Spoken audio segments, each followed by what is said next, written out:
Mchezaji na winga wa Bayern Munich Sane hadi sasa hivi amegoma kuongeza mkataba baada ya mshahara wake kushushwa hadi paundi wa milioni 20 kwa mwaka. Kiasi hicho kinamfanya Sane ashindwe kuongeza mkataba. Kwa hiyo inasemekana mwishoni mwa msimu huu Sane anaweza kurudi ndani ya ligi ya Uingereza. Miongoni mwa timu ambazo zinamhitaji Sane kama Arsenal, Liverpool na Newcastle.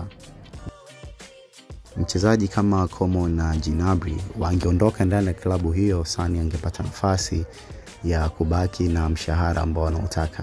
Lakini mpaka sasa hivi klabu ya Bayern Munich haijafanya maamuzi ya kumuuza mchezaji yoyote yule ndani ya klabu hiyo. Kwa hiyo Sane anakuwa hana nafasi ya kubaki.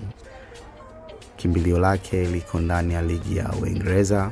Tutizame anaweza kuja kufanya mazuri pia, ila timu ambayo hadi sasa hivi Sane huenda ikamsaini ni Arsenal. Ndio timu ambayo iko kipaumbele mpaka sasa hivi kumsaini winga huyo wa Bayern Munich Sane.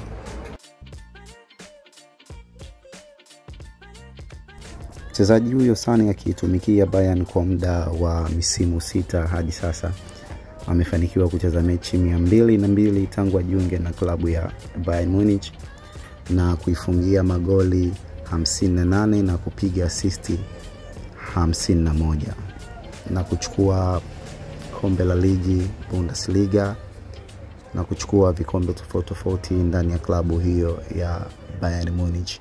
Ni mchezaji ambaye tangu ajiunge na klabu hiyo hadi anataka kuiacha amepata mafanikio makubwa hadi sasa hivi.